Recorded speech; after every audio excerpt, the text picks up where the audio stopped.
नमस्कार साथियों। साथियों, मैं पंकज सिंह मेरे यूट्यूब चैनल जी के बाय पंकज सिंह में आप सभी का स्वागत करता हूं। साथियों, आज हम बात करने वाले हैं एफवीसी बिल। जो एफवीसी बिल है वो हम बनाएंगे अपना ऑफिस एक्सपेंडिचर का, जिसे हम कार्यालय व्यय के नाम से जानते हैं। तो सबसे पहले इसका स्टेप जो हमारा रहेगा वो ये रहेगा कि हम सबसे पहले आईएफएमएस पे साइट पे चलेंगे, और आईएफएमएस साइट पे जाने के बाद में ये बीच का जो बजट वाला जो टैब है आप इसको क्लिक करेंगे, और इसको क्लिक करने के बाद में आप लॉगिन करेंगे। लॉगिन करने के लिए आईडी और पासवर्ड आपको ध्यान रहेगा, ये गेस्ट स्मॉल में रहेगा, और पासवर्ड इसका होता है जी बड़ा होता है और आगे UEST छोटा होके @321, ये इसका पासवर्ड होता है। सिक्योरिटी अपन पिन लगाएंगे। ये पिन लगाने के बाद में हम इसको लॉगिन करेंगे। हम लॉगिन हो चुके हैं, और लॉगिन होने के बाद में ओके प्रेस करेंगे। उसके बाद में ये सरफेस अपना आईएफएमएस का जो सरफेस है ये आपके सामने ओपन हो जाएगा। इसमें आप देखिए फाइनेंस में जाएंगे, फाइनेंस में बजट डिस्ट्रीब्यूशन रिपोर्ट में जाएंगे, और उसके बाद में latest budget balance in passbook format, इस पे आप क्लिक करेंगे। क्लिक करते ही ये आपके सामने बजट एलोकेशन का ये सामने टैब ओपन हो जाएगा। इसमें आप फाइनेंशियल ईयर आपका जो रहेगा वो सिलेक्ट करेंगे। उसके बाद में जो आपका ऑफिस आईडी है वो ऑफिस आईडी लगाएंगे, और आप समरी विद एक्सपेंडिचर सिलेक्ट करेंगे। इसमें जैसे ये सिलेक्ट करेंगे तो आपसे ये बजट हेड पूछेगा। आपको वो बजट हेड लगाना है जिसमें आपके कार्यालय के अंदर 05 के है ऑब्जेक्ट हेड के अंदर आपका पैसा है जो आवंटित होता है। कार्यालय व्यय का पैसा जिस हेड के अंदर आता है, नॉन प्लान प्लान ये कोई स्पेसिफिक ऐसे होता नहीं है। तो आपके पास जो भी हेड होंगे उसमें किसी न किसी एक हेड के अंदर आपको कार्यालय व्यय का पैसा आवंटित होता होगा। वो आप पिछले साल से देख सकते हैं आप। तो यहाँ आप क्या करेंगे, आपका जो ऑफिस आईडी है वो बजट हेड है वो लगाएंगे इसमें, और उसके बाद में आप शो रिपोर्ट पे क्लिक कर देंगे। शो रिपोर्ट पे क्लिक करते ही यहाँ डाउनलोड होके आ जाएगा आपका जो बजट हेड का जो होगा फॉर्मेट होगा, और आपके सामने ये फॉर्मेट आप देख पाएंगे। देखिए, इसमें आपका सारा का सारा समरी लिखा हुआ होगा, और ये आपका हेड होगा। इसमें देखिए, पहला जो दे रखा है ये संवेतन का दे रखा है, जिससे हमें वेतन और पीएल डीएल का डीए का भुगतान है जो आहरित करते हैं। 01 का आवंटन दे रखा है, ऑब्जेक्ट हेड दे रखा है। और उसके बाद में देखिए 05 का दे रखा है, यहाँ पे 05 है कार्यालय व्यय के अंदर। ये पैसा जो रिसीव्ड अमाउंट है, यहाँ पे रिसीव्ड अमाउंट 0.75 दे रखा है, क्योंकि ये राशि हजारों के अंदर, सहस्त्र हजार के अंदर है। तो इसलिए हमें इसको राशि को 1000 से गुणा करना रहेगा। तो हम 1000 के गुणज में इसको लेके जाएंगे तो ये 750 रुपये बनेंगे। इसका मतलब ये है कि हमारी ऑफिस आईडी है 31,773 गवर्नमेंट सीनियर सेकेंडरी स्कूल, इसके हेड 22020278901001 के अंदर ऑब्जेक्ट हेड 05 के अंदर कार्यालय में हमें 750 रुपये है वो प्राप्त हुए हैं। अब रहेगा ये कि हमें 750 रुपये का बिल वो बनाना रहेगा। अब जैसे ही आपको यहाँ पता चल गया कि आपके कार्यालय के अंदर इस हेड के अंदर आपको पैसा है वो आवंटित हो गया है। ये कोई फिक्स अमाउंट नहीं है, आपको 2500 रुपये भी मिल सकते हैं, 1400 रुपये भी मिल सकते हैं, या फिर 750 रुपये मिल सकते हैं। आपको जिस प्रकार से जो पैसा आवंटित होता है, उससे जितना पैसा आपको आवंटित हुआ है उतने ही रुपए का आपको है वो स्टेशनरी की दुकान से जाके और आपको सामान है वो परचेज करके लाना होता है। वो आप किस फॉर्मेट में लेके आएंगे, चलते हैं बिल के ऊपर। देखिए, ये एक टैक्स इनवॉइस है, बिल का प्रिंट है, ये डमी प्रिंट है ये। तो इसमें देखिए यहाँ दुकान का नाम जो भी लिखा हुआ होगा, और बिल टू ये आपकी यहाँ पे प्रिंसिपल आपका आ जाएगा, गवर्नमेंट सीनियर सेकेंडरी स्कूल जिस जो भी नेम होगा वो यहाँ पे आ जाएगा। तो और उसके बाद में देखिए बिल है वो जीएसटी नंबर का हो तो बहुत ही अच्छी बात है, ताकि पक्का बिल होना चाहिए, ताकि भुगतान में किसी प्रकार की कोई समस्या हो अपने को सामना करना नहीं पड़े। और यहाँ पे इनवॉइस नंबर आएगा, और ये इनवॉइस नंबर है और ये डेट, ये दोनों काफी महत्वपूर्ण रहेंगी, क्योंकि इस इनवॉइस नंबर और इस डेट को हम पे मैनेजर पे जब बिल का प्रोसेस करवाएंगे तब हम वहां इसका हमें फीडिंग करना रहेगा। तो आपको ध्यान क्या रखना है, सबसे पहले बिल टू, ये जहाँ जो नाम आए वो आपके प्रिंसिपल के नाम बिल कटेगा ये। उसके बाद में इसका बिल का इनवॉइस नंबर होना चाहिए, बिल पे डेट होना चाहिए और बिल है वो जीएसटी नंबर का होना चाहिए, क्योंकि थर्ड पार्टी का जब आप पे मैनेजर के ऊपर वेरिफिकेशन करेंगे तो वहाँ आपको जीएसटी नंबर है ये लगाना रहेगा उसमें। उसके बाद में बिल का जो अमाउंट है, किसी प्रकार जो भी बिल का अमाउंट है टैक्स वगैरह काट के सारा है, यहाँ पे टोटल अमाउंट आ जाएगा और सिग्नेचर हो जाएंगे दुकानदार के। और ये जो राशि है अंकों में और शब्दों में दोनों में आएगी। और अगर आपको जो फर्म है, जिस फर्म को आप पेमेंट कर रहे हैं, उस फर्म का आपको अगर पैन नंबर भी अगर मिल जाता है तो वो बहुत बहुत ही बढ़िया रहेगा, क्योंकि जब हम मास्टर को यहाँ पे मैनेजर पे मेंटेन करेंगे तो वहाँ हमें पैन नंबर भी देना रहेगा।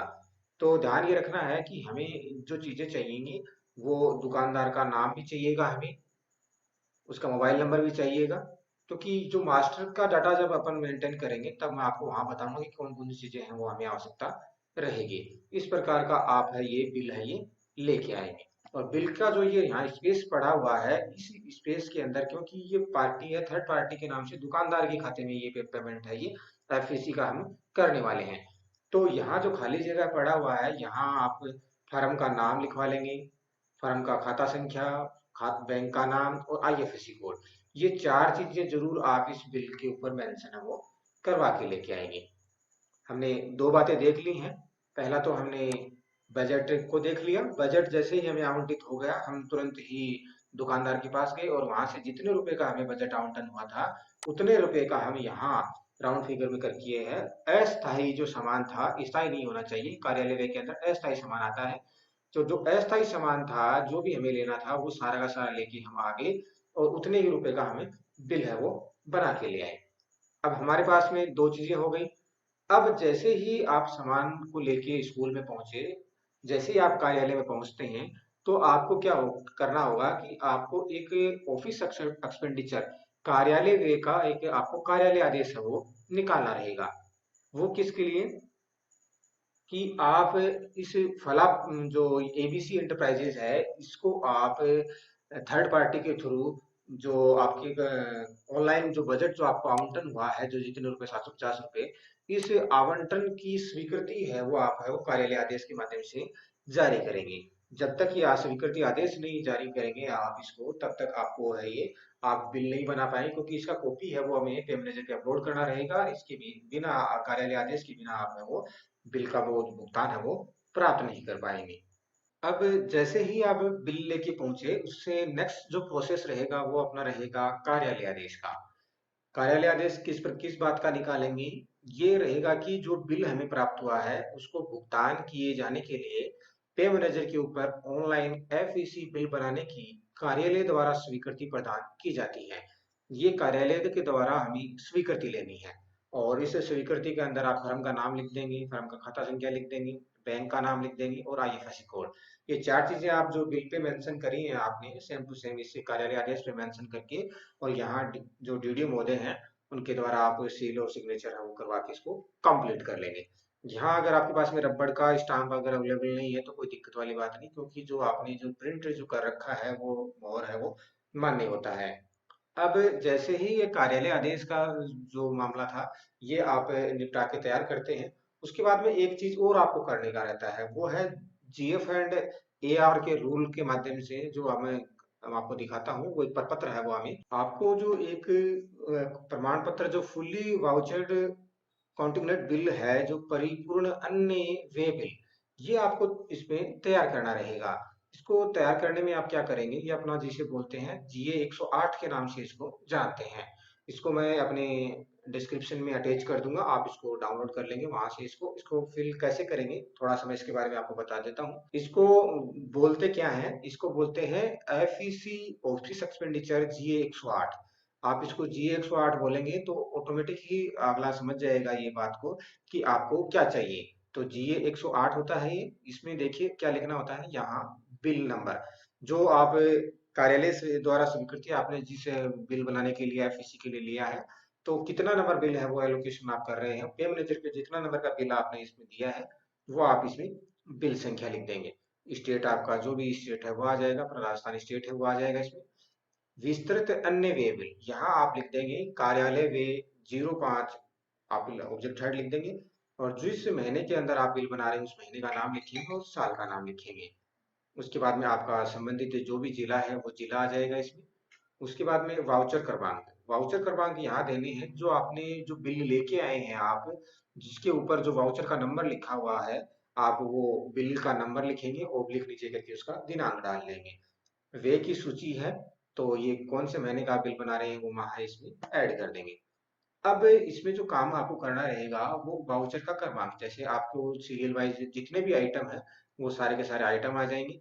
यहाँ वे का विवरण आ जाएगा जो भी है, जैसे 3 बड़ी फाइल है या फिर एक गोंद का पैकेट है, और उसका अमाउंट आ जाएगा। उसके बाद में इसका ये यहाँ पे क्वांटिटी, यहाँ एक की क्वांटिटी आ जाएगी, और अगर आपने 3 खरीदी है तो ये 3 से मल्टीप्लाई होगी, यहाँ अमाउंट है ये आ जाएगा, ये आपको ध्यान होता है।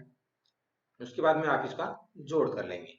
जोड़ करने के बाद में ये तो पार्ट 1 कंप्लीट होगा। इसके बाद में नंबर 2 पे चलना है अपने को। ये 2 नंबर का जो है यहाँ पे देखिए, हमारे जो काम की बात है, ये रिसीव्ड का जो कॉलम है यहाँ देखिए, signature and designation of the drawing officer. यहाँ आपके डीडीओ का सील लगेगा और उनके साइन होंगे। उसके बाद में जो जो यहाँ करंट ईयर के बाद दे रखा है, आपने जिस वित्त वर्ष का आप बिल बना रहे हैं वित्त वर्ष लिखेंगे यहाँ पे। एक्सपेंडिचर इंक्लूडिंग दिस बिल, कितना रुपए का बिल बना रहे हैं वो बिल का अमाउंट लिखेंगे। Amount of work bill annexed. और उसके बाद में अगर जैसे आप 2500 रुपये आवंटन हुए, आप बिल बना रहे हैं वो 2000 रुपये का बिल बना रहे हैं, और आप उसके बाद में आपको अगर 500 रुपये शेष रह जाते हैं तो आप यहाँ पे बैलेंस अवेलेबल के अंदर 500 रुपये लिख देंगे, और ये इस प्रकार इसकी पूर्ति कर देंगे। पे टू, आप जिस फर्म को पेमेंट कर रहे हैं उस पेमेंट का, उस फर्म का नाम लिख देंगे, और यहाँ देखिए सिग्नेचर ऑफ ड्राइंग ऑफिसर, यहाँ भी डीडी की साइन होगी। अगर आप पेइंग टू, अगर आप किसी कार्मिक को पेमेंट कर रहे हैं थर्ड पार्टी के थ्रू, तो यहाँ कार्मिक का नाम आएगा, उस कार्मिक का डेजिग्नेशन है वो पोस्ट आ जाएगा यहाँ पे। क्योंकि एफईसी बिल बनाते हैं वहां पे 2 प्रकार से एफईसी बिल बनता है, तो मैं आपको बताऊंगा कि कौन सा बिल किस प्रकार से बनेगा, हम इस टॉपिक की बात है वो वहां पे करेंगे। तो इस प्रकार यहाँ दोनों जगह साइन हो जाएंगे। और सिग्नेचर ऑफ मैसेंजर, अगर कार्मिक को आप पेमेंट कर रहे हैं तो यहाँ मैसेंजर की जगह कार्मिक की सिग्नेचर आप है वो ले लेंगे, और यहाँ कार्मिक का नाम आ जाएगा, डेजिग्नेशन आ जाएगा, और डीडीओ है वो साइन कर देंगे। ये काम तभी करना है जब आप एफईसी या फिर किसी भी चीज का भुगतान है वो अगली थर्ड पार्टी को न करके आप कार्मिक को भुगतान कर रहे हैं। यहाँ मेरा थर्ड पार्टी से मतलब ये है कि दुकानदार, अगर दुकानदार के खाते में आप नहीं करके आप कार्मिक के खाते में कर रहे हैं, तब यहाँ पे आप कार्मिक का नाम और डेजिग्नेशन देना रहेगा, और यहाँ कार्मिक की सिग्नेचर हो जाएंगे, और यहाँ डीडीओ साइन करेगा। इसके बाद में देखिए ये फॉर ट्रेजरी यूज, ये ट्रेजरी के लिए यूज करने के लिए है। और यहाँ non bank treasury, paid discharge for bank, ये अपने काम के नहीं रहेंगे। इस प्रकार से ये 2 पेज का ये जो जीए 108 है, इसको आप फिल करेंगे, और इसका एक पीडीएफ बना के आप इसको सिस्टम में आपके सेव रखेंगे, क्योंकि इसका हमें आगे बिल बनाएंगे तब इसका आवश्यकता रहेगा इसका। अब हम पे मैनेजर के ऊपर एफसी बिल एलोकेशन से लेके आगे का प्रोसेस हम सीखने वाले हैं।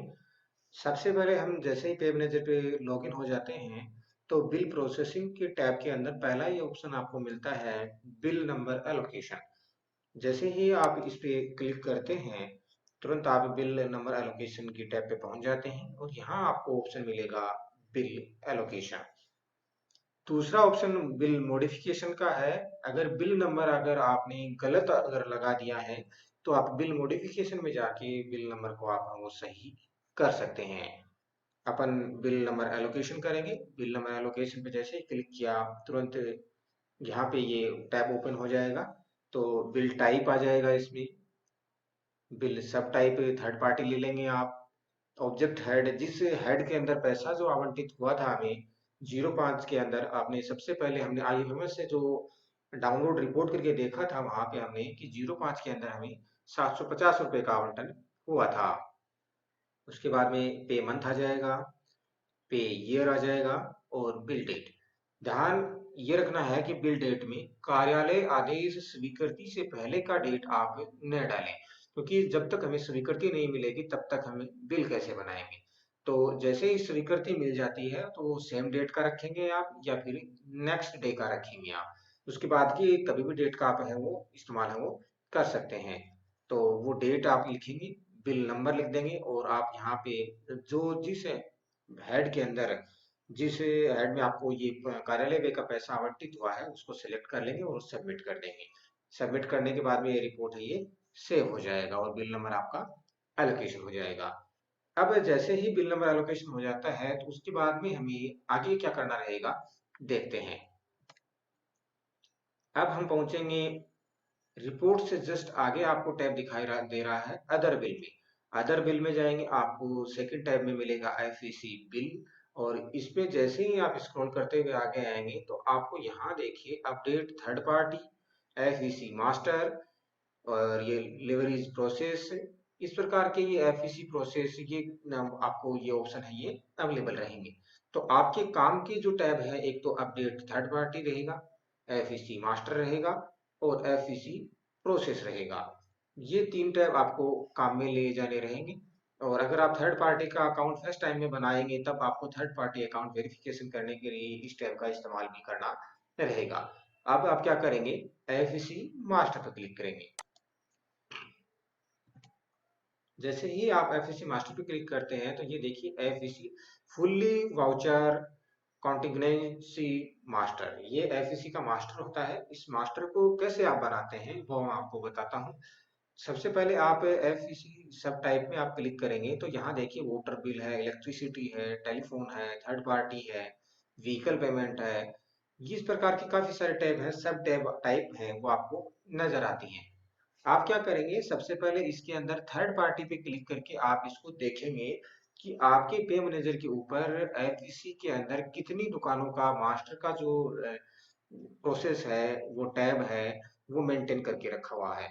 मास्टर का प्रोफाइल अगर मेंटेन नहीं होगा तो हमें दोबारा से एफईसी मास्टर में जाके उसको पेमेंट का उसको हमें तैयार करना रहेगा, उससे एफईसी मास्टर का तैयार करना रहेगा हमें। सबसे पहले आपको यही देखना है कि आपके पे मैनेजर के ऊपर एफएससी मास्टर का जो प्रोफाइल है वो मेंटेन है कि नहीं है। तो ये चेक करने के लिए आप एफएससी सब टाइप पे क्लिक करेंगे और यहाँ आप काफी सारे टैब हैं वो आपको नजर आ जाएंगे। इसमें से आपको सेलेक्ट करना है थर्ड पार्टी। जैसे ही आप थर्ड पार्टी सेलेक्ट करेंगे तो आपके सामने आपकी जो पे मैनेजर के अंदर जितने भी थर्ड पार्टी के जो नाम आपने अलग अलग ऐड कर रखे हैं फर्म के नाम से, जैसे कमल बुक डिपो कंपनी है, कानोडा जनरल स्टोर है, न्यू शेखावाटी कंप्यूटर्स है, पॉपुलर स्टोर है, इस प्रकार के जितने भी आपने थर्ड पार्टी के पेमेंट अगर आपने बहुत कभी पास्ट में किया होगा तो वो उनका प्रोफाइल है वो मेंटेन किया हुआ होता है यहाँ। तो वो आप यहाँ पहले चेक कर लेंगे कि वो पार्टी को जिस भी दुकान का बिल लेके आए हैं वो थर्ड पार्टी के अंदर है कि नहीं है। अगर जैसे ही आपने यहाँ नाम देखा और आप जिस बिल का दुकान दुकान से बिल लेके आए हैं और वो बिल आपको वो दुकान इस पे शो ही नहीं हो रहा है तो आपको घबराने की आवश्यकता नहीं है। आप क्या करेंगे, जैसे ही यहाँ पे ये एफईसी का जो मास्टर है यहाँ पे देखिए साइड में एफईसी डिटेल लिखा हुआ है, यहाँ पे बिल टाइप को सिलेक्ट करेंगे तो ये इधर वाले सारे टैब हैं ये सारे के सारे टैब ही आ जाएंगे। यहाँ आप थर्ड पार्टी सिलेक्ट कर लेंगे, एफईसी टाइप थर्ड पार्टी करेंगे। यहाँ जिस दुकान का आप बिल लेके आए हैं जो फर्म को जिस फर्म को आपको पेमेंट करना है उस फर्म का नाम लिख देंगे। उसके बाद में आप स्टेट है, डिस्ट्रिक्ट है, बैंक नेम है, ये इस प्रकार से काफी सारी चीजें हैं वो आपको कंप्लीट करनी इसमें रहेंगी। इसमें एक ऑप्शन आता है आईएफएससी कोड का, देखिए ये यहाँ पे जैसे ही आप थर्ड पार्टी आप सिलेक्ट करेंगे, थर्ड पार्टी सिलेक्ट करते ही यहाँ आपको दुकान का नाम लिख देंगे और उसके बाद में देखिए यहाँ ये टैब है आईएफएससी कोड का। यहाँ आप जैसे ही क्लिक करेंगे और अगर आपको आईएफएससी कोड याद है तो नीचे वाले डेटा है वो ऑटो फिल हो जाएंगे। यहाँ स्टेट का नाम, डिस्ट्रिक्ट है, बैंक है, ब्रांच है, बैंक का अकाउंट नंबर है, ये आपको लिखना रहेगा। तो आपको जो बिल पे मैं बात कर रहा था पैन नंबर की और टैन नंबर की वो आपको यहाँ मेंशन करना रहेगा वो। तो सबसे पहले आप बिल का टाइप थर्ड पार्टी कर लेंगे, फर्म का नाम लिख देंगे, उसके बाद में पैन नंबर है आपके पास में, टैन नंबर है या फिर जीएसटी नंबर है, तीनों चीजों में से जो भी नंबर अवेलेबल है आप इसमें लिख देंगे। उसके बाद में देखिए क्या कर रहा है, click on IFSC if correct IFSC non. अगर आप सही आईएफएससी कोड जानते हैं तो आईएफएससी कोड पे आपको क्लिक करना है। इस पे क्लिक करते ही एक दूसरा टैब ओपन होगा और उसमें आईएफएससी कोड लिखेंगे और आप जैसे ही सबमिट करेंगे, सबमिट करते ही ये कुछ जो टैब हैं ये ऑटो फिल हो जाएंगे और इसमें आपको बैंक अकाउंट नंबर ही सिर्फ लिखना रहेगा। अब आईडी जो मांग रखी है SIUG की ये अपने पास होती नहीं है, तो आप क्या करेंगे, अगर आपके पास पैन नंबर अवेलेबल है तो पैन नंबर यहाँ लिख देंगे, और अगर आपके पास GST नंबर अवेलेबल है तो आप GST नंबर इस टैब के अंदर कर देंगे, और उसके बाद में मोबाइल नंबर है यहाँ मोबाइल नंबर लिख देंगे, और मोबाइल नंबर लिखने के बाद में आप इसको सबमिट करेंगे। ये सबमिट का बटन आता है, देखिए यहाँ इस प्रकार का टैब ओपन होगा, यहाँ आप सबमिट करेंगे, और सबमिट करते ही आपको उस दुकानदार के मोबाइल पे आपका OTP जाएगा, OTP आप इसमें फिल कर देंगे। इस प्रकार से ये सारी की सारी जो प्रक्रिया है ये कंप्लीट हो जाएगी, और FSC जो मास्टर है उस दुकान के नाम से, वो FSC मास्टर है वो कंप्लीट हो जाएगा। और उसके बाद में आप थर्ड पार्टी में जाके यहाँ दोबारा से चेक करेंगे, तो आपने जो नया जो डाटा जो आपने क्रिएट किया है वो आपको यहाँ शो कर देगा। तो यहाँ आपने FEC मास्टर है वो दुकान के नाम से क्रिएट करना सीखा कि थर्ड पार्टी FEC मास्टर है वो किस प्रकार से क्रिएट है वो किया जाता है। ये सारा प्रोसेस आपने कर लिया, करने के बाद में हमारा नेक्स्ट प्रोसेस ये रहेगा हमारा कि अदर बिल में जाएंगे, अदर बिल में वापस हम FEC बिल में जाएंगे, और FEC बिल में अगर थर्ड पार्टी के अंदर जो आपने प्रोफाइल डिजाइन किया है उसमें किसी प्रकार की कोई त्रुटि रह गई है, आपको उसको दोबारा से उस प्रोफाइल को मेंटेन करना है, तो आप अपडेट थर्ड पार्टी में जाके जो पहले की प्रोफाइल बनी हुई है, पूरा नंबर मोबाइल नंबर पुराना हो गया है, या फिर वो फर्म है उसको दूसरे अकाउंट में पेमेंट करना है, पिछली बार आपने दूसरे अकाउंट में पेमेंट किया था और अब की बार आपको दूसरे अकाउंट में पेमेंट करना है, इस प्रकार की जो भी क्वेरी आपकी हैं वो सारी की सारी अपडेट थर्ड पार्टी में जाके आप अपडेट है वो कर सकते हैं। FEC मास्टर का हमने समझ लिया। FEC मास्टर के फर्स्ट टाइम में हम किसी दूसरी दुकान का बिल लेके आए हैं और हमारे पे मैनेजर के ऊपर उस दुकान का थर्ड पार्टी अगर प्रोफाइल नहीं बनाया हुआ है, तो हम FEC मास्टर का यूज करके हम उसका प्रोफाइल है वो क्रिएट कर सकते हैं। उसके बाद में नेक्स्ट जो ऑप्शन आता है थर्ड पार्टी अकाउंट वेरिफिकेशन। अगर आप फर्स्ट टाइम पे किसी भी दुकान का अगर क्रिएट का अकाउंट मास्टर है वो प्रोफाइल क्रिएट कर रहे हैं आप, तो आपको थर्ड पार्टी अकाउंट है वो वेरिफिकेशन करना रहेगा। अगर आपने लास्ट टाइम इसको आप भुगतान कर चुके हैं, तो आप इसको वेरिफिकेशन कर चुके हैं, तो आप बार बार इसको वेरिफिकेशन करने की आपको आवश्यकता नहीं रहेगी। उसके बाद में आप FEC प्रोसेस, ऊपर वाले सारे जितने टैब हैं वो कंप्लीट हो चुके हैं, कंप्लीट होने के बाद में ही आप FEC प्रोसेस है वो कर पाएंगे। आप FEC प्रोसेस पे क्लिक करेंगे, क्लिक करते ही देखिए फुल्ली वाउचर्ड ये कॉन्टिनेंटेड बिल प्रोसेस ये टैब आपके सामने ओपन हो जाएगा। आपने जिस मंथ में बिल एलोकेशन किया है वो मंथ आ जाएगा, ईयर आ जाएगा, बिल नंबर आप सिलेक्ट कर लेंगे, बिल टाइप ऑटोमेटिक इसमें आप सिलेक्ट कर लेंगे, FEC आ जाएगा। और यहाँ देखिए सेलेक्ट रिम्बर्समेंट, ये इसमें नाम आते हैं, ये क्या होता है देखिए मैं आपको सिखाता हूँ। देखिए इसमें नॉन रिम्बर्समेंट और रिम्बर्समेंट, इसका अर्थ मतलब ये है कि अगर आप किसी दुकान को थर्ड पार्टी को अगर पेमेंट कर रहे हैं, तो आप रिम्बर्समेंट में क्लिक करेंगे। तो जैसे ही रिम्बर्समेंट में क्लिक करेंगे, तो आपके सामने सारे के सारे जो दुकानें अगर आपने जो ऐड कर रखी हैं, पार्टी ऐड कर रखी है, वो सारी की सारी पार्टी इसमें आ जाएगी। और अगर आप किसी दुकान को पेमेंट ना करके अगर स्कूल के किसी कार्मिक को अगर आप पेमेंट करना चाह रहे हैं, तो आप नॉन रिम्बर्समेंट पे क्लिक करेंगे, तो आपको यहाँ सेलेक्ट एम्प्लॉय, एम्प्लॉय का नाम ऑटोमेटिक आ जाएगा, और यहाँ जितने भी पे मैनेजर पे एम्प्लॉय हैं सारे एम्प्लॉय आपको शो हो जाएंगे। तो आप यहाँ से उस एम्प्लॉय को सिलेक्ट करके आप इसको प्रोसेस है वो करवा सकते हैं। यहाँ दो प्रोसेस हैं, आपको ध्यान रहेगा कि थर्ड पार्टी के जो बिल के थ्रू अगर आप पेमेंट अगर डायरेक्ट दुकान को कर रहे हैं तब तो आपको रिम्बर्समेंट करना है, और अगर आप विद्यालय के किसी कार्मिक को या फिर ये अपने कार्यालय के किसी कार्मिक को अगर पेमेंट कर रहे हैं, तो नॉन रिम्बर्समेंट आपको करना, इस पे क्लिक करना रहेगा। नॉन रिम्बर्समेंट करेंगे तो यहाँ एम्प्लॉय की लिस्ट आ जाएगी, और आप रिम्बर्समेंट करेंगे तब यहाँ फर्म जो भी ऐड कर रखी है अपने जो प्रोफाइल मेंटेन कर रखी है, तो वो सारी की सारी यहाँ फर्म है वो आ जाएंगी। उस फर्म को आप सिलेक्ट करेंगे, सेलेक्ट करते ही आप शो प्रोसेस डाटा, इस पे जैसे ही आप क्लिक करेंगे तुरंत है वो सेव हो जाएगा। और इस प्रकार से ये डाटा है ये जैसे आप क्लिक करेंगे तो आपके सामने इस प्रकार का डाटा है ये ओपन होके आ जाएगा। इसमें देखिए उसका नाम आ जाएगा फर्म का अकाउंट नंबर आ जाएगा, बैंक का नाम आ जाएगा, ब्रांच का नेम आ जाएगा, जो रेफरेंस आईडी और रेफरल नंबर अगर कुछ होंगे तो वो आ जाएंगे। इनवॉइस नंबर, जो बिल नंबर आप बिल लेके आए हैं जिस दुकान से उस पे बिल नंबर लिखा हुआ होगा, तो वो बिल नंबर लिखेंगे। बिल जिस डेट को काटा गया है उस बिल को लिखेंगे आप। कार्यालय के द्वारा आपको किस सैंक्शन आदेश जो आपने निकाला है वो डिस्पैच किया है, कितने नंबर ऐसा जो आदेश है उनको उसको क्रमांक से आपने उसको डिस्पैच किया है, वो सैंक्शन नंबर लिखेंगे आप इसमें। उसके बाद में सैंक्शन का डेट लिखेंगे और अमाउंट, जितने नंबर का, जितने रुपीज का आप सैंक्शन लिया है आपने और बिल बना रहे हैं जितने रुपए का, वो अमाउंट इसमें लिखेंगे। और रीजन के अंदर आप जिस प्रकार का बिल बना रहे हैं, एफईसी अगर लाइब्रेरी का बना रहे हैं तो लाइब्रेरी एक्सपेंडिचर करेंगे, कार्यालय व्यय का बना रहे हैं तो आप ऑफिस एक्सपेंडिचर करेंगे। जो भी बिल बना रहे हैं, जिस टाइप का आप बिल बना रहे हैं, वो आप यहाँ रीजन के अंदर सिलेक्ट करके आप इसको सबमिट पे क्लिक कर देंगे। जैसे ही आप सबमिट पे क्लिक करेंगे तो तुरंत ये आ जाएगा डेटा सेव्ड सक्सेसफुली, मतलब डाटा सफलतापूर्वक अपना सेव है वो हो गया है। अपन ओके पे क्लिक कर देंगे। तो ओके पे जैसे ही क्लिक करेंगे तो देखिए ये जो हमने जो डेटा ऊपर में फिल किया था, इनवॉइस नंबर है, सैंक्शन नंबर है, इनवॉइस डेट है, नेट अमाउंट है, जो डाटा हमने फीड किया था आप उसको यहाँ से टैली कर लेंगे। और टैली करने के बाद में अगर आप श्योर हैं तब तो ठीक है, अन्यथा आप इसको डिलीट करके दोबारा से इसको आप ऐड कर सकते हैं। अगर आपको जो अमाउंट, जो अगर आपका अमाउंट है, अगर इस अमाउंट से आपको किसी प्रकार का कोई टैक्स काटना है या किसी और किसी प्रकार का कोई कुछ काटना हो तो आप ऐड डिडक्शन में जाके वहां से आप इसकी कटौती है वो कर सकते हैं।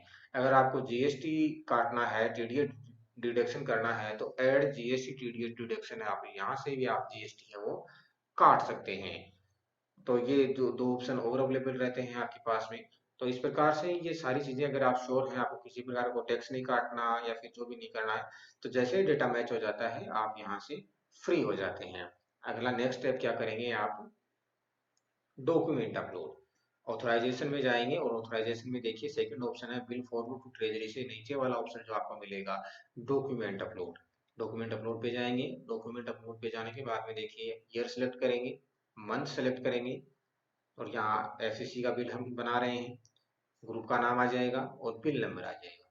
ये सारी चीजें आप कंप्लीट कर लेते हैं तो कंप्लीट करने के बाद में यहाँ पे डॉक्यूमेंट की लिस्ट ओपन होती है। तो ये देखिए यहाँ जो हमें एफईसी के लिए कौन कौन से दस्तावेजों की जरूरत है वो पड़ती है। तो देखिए सैंक्शन ऑफ कंपेंडमेंट,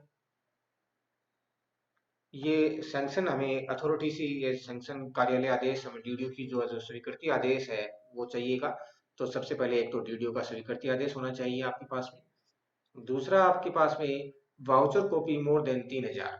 ध्यान रखिए अगर आपका बिल का 3000 रुपये से ज्यादा अगर आपका अमाउंट का वाउचर है तो आप उसको वाउचर की कॉपी भी आपको चाहिएगी। अगर उससे ज्यादा का नहीं भी है तो भी आप वाउचर कॉपी भी जरूर अटैच कर दें इसके साथ में। उसके बाद में अगर कॉपी ऑफ वर्क ऑर्डर, अगर किसी प्रकार का वर्क ऑर्डर की कॉपी है तो वो लगा देंगे आप इसमें। Sanction of vehicle hearing, certificate of purchasing from market, ये इस प्रकार की कुछ चीजें अगर आपके पास में अवेलेबल है तो वो अटैच कर देंगे। इसमें एक और मेन चीज रहेगा, स्टॉक एंट्री सर्टिफिकेट, बिल के पीछे लिख देंगे, या फिर आप जो अपने जी 108 बनाया है उस पे आप मेंशन कर देंगे, या फिर अलग से इसका कार्यालय आदेश में आप मेंशन कर देंगे। आप बिल के ऊपर भी कहीं पर भी कहीं न कहीं आप स्टॉक एंट्री सर्टिफिकेट का आप, कि भी इस बिल की समस्त जितनी भी राशियां हैं, जितनी भी उपमदें हैं, उनका स्टॉक रजिस्टर के अंदर है वो इंदराज है वो कर दिया गया है। वो फिर डीडीओ का सिग्नेचर करवाने के बाद में एक कॉपी उसका भी आप इसमें आपको इसमें अटैच करना रहेगा। तो सैंक्शन अथॉरिटी, ये जो अथॉरिटी लेटर है ये आप टाइप लगाएंगे इसमें। वाउचर कॉपी लगाएंगे 3000 से ज्यादा है तो। स्टॉक एंट्री सर्टिफिकेट लगाएंगे। और अदर डॉक्यूमेंट के अंदर आप क्या करेंगे कि जीए 108 जो हमने बनाया है, जो अभी मैंने आपको बताया, वो जीए 108 की कॉपी आप इसमें अटैच करेंगे। इस प्रकार से चार को चीजें आपको एफएससी बिल के साथ में अटैच करना रहेगा। ये सारी चीजें आप कंप्लीट कर लेते हैं, अपलोड कर देते हैं, तो नीचे देखिए सैंक्शन ऑफ, ये प्राधिकृत अधिकारी की सैंक्शन आ जाएगी। उसके बाद में वाउचर कॉपी आ जाएगी। उसके बाद में स्टॉक एंट्री सर्टिफिकेट आ जाएगा। और एक अदर डॉक्यूमेंट के अंदर जीए 108 भी आप इसमें साथ अटैच कर देंगे तो बेहतर रहेगा। ये सारी चीजें अटैच कर दी हैं। उसके बाद में आप क्या करेंगे, फॉरवर्ड टू डीडी। लेकिन एक बार आप ध्यान रख लें कि डीडीओ को फॉरवर्ड करने से पहले हम एक बार इसका इनर सीट है वो देख लेते हैं। तो इनर शीट को देखने के लिए आप रिपोर्ट में जाएंगे। रिपोर्ट में जाने के बाद में अदर बिल रिपोर्ट में जाएंगे और अदर बिल रिपोर्ट के नीचे देखिए यहाँ आपको मिलेगा एडवाइस इनर। ये एडवाइस इनर है, यहाँ पे जाके हमने को एफईसी बिल का इनर है वो मिलेगा। जैसे ही एडवाइस इनर पे आपने क्लिक कर दिया तो एडवाइस पेमेंट रिपोर्ट है, इसमें आपको एफईसी बिल टाइप सेलेक्ट कर लेंगे, ईयर आ जाएगा, जो माह आ जाएगा। ग्रुप नेम और बिल सेलेक्ट करने के बाद में यहाँ थर्ड पार्टी ऑटोमेटिक आ जाएगा और यहाँ आप शो रिपोर्ट पे क्लिक करेंगे। शो रिपोर्ट पे क्लिक करते ही देखिए आपके सामने इस प्रकार का ये जो कॉपी है ये आपके सामने ओपन हो जाता है। इसमें देखिए एम्प्लॉय या थर्ड पार्टी जो नेम है, अगर किसी आप कार्मिक को पेमेंट कर रहे हैं तो यहाँ कार्मिक का नाम आ जाएगा, फर्म को पेमेंट कर रहे हैं तो यहाँ फर्म का नाम आ जाएगा। इनवॉइस नंबर, जो बिल आप फर्म से लेके आए थे उसका बिल का नंबर और बिल का डेट जो हमने अभी भरा था। बिल इनवॉइस डिटेल, अगर किसी प्रकार की हो डिटेल अगर आपको यहाँ देंगे तो वो यहाँ शो हो जाएंगी। उसके बाद में अगर कार्मिक का नाम है तो कार्मिक की डिटेल शो होंगी, फर्म का नाम है तो फर्म की डिटेल शो होंगी। यहाँ जो बैंक अकाउंट, जिस बैंक अकाउंट के अंदर पेमेंट जो जाना है वो पेमेंट डिटेल है वो यहाँ आ जाएगी। अगर यहाँ आपने किसी प्रकार की कोई डिडक्शन करी है तो डिडक्शन आ जाएगी और ये यहाँ पे ग्रोस नेट अमाउंट आएगी। ऊपर ग्रोस अमाउंट आ जाएगी, नीचे नेट अमाउंट आ जाएगा। अगर आपने किसी प्रकार की कोई डिडक्शन नहीं करी है तो दोनों अमाउंट है वो सेम सेम रहेंगी। उसके बाद में रिमार्क आ जाएगा, ऑफिस एक्सपेंडिचर रहेगा अपना ही, तो ये रिमार्क आ जाएगा। नेट अमाउंट आ जाएगा, डिडक्शन करिए तो वो कुछ आ जाएगी, ग्रोस अमाउंट टोटल यहाँ रहेगा और वो अमाउंट जो ग्रोस रहेगी वो नेट वर्ड में आ जाएगी। इस प्रकार से एक बार आप इस इनर को देख लें, इनर को देखने के बाद में आप श्योर हो जाते हैं। उसके बाद में अगर किसी किसी प्रकार की कोई त्रुटि नहीं है तो ही आप इसको डीडीओ फॉरवर्ड करेंगे। तो उसके बाद में आप क्या करेंगे, बिल प्रोसेसिंग में जाने के बाद में फॉरवर्ड टू डीडीओ क्लिक करेंगे। फॉरवर्ड टू डीडीओ क्लिक करने के बाद में उसके बाद में आप डिजिटल सिग्नेचर करेंगे। डिजिटल सिग्नेचर करने के बाद में आप इसको ट्रेजरी फॉरवर्ड करेंगे। आगे का प्रोसेस तो आप जानते ही होंगे, अगर आप नहीं जानते हैं तो जरूर लिखिए, आगे का प्रोसेस भी हम वीडियो बना के आपको समझाने की कोशिश करेंगे। वीडियो अगर पसंद आया हो तो लाइक और अपने चैनल को सब्सक्राइब जरूर कीजिए। वीडियो यहीं समाप्त करते हैं। धन्यवाद।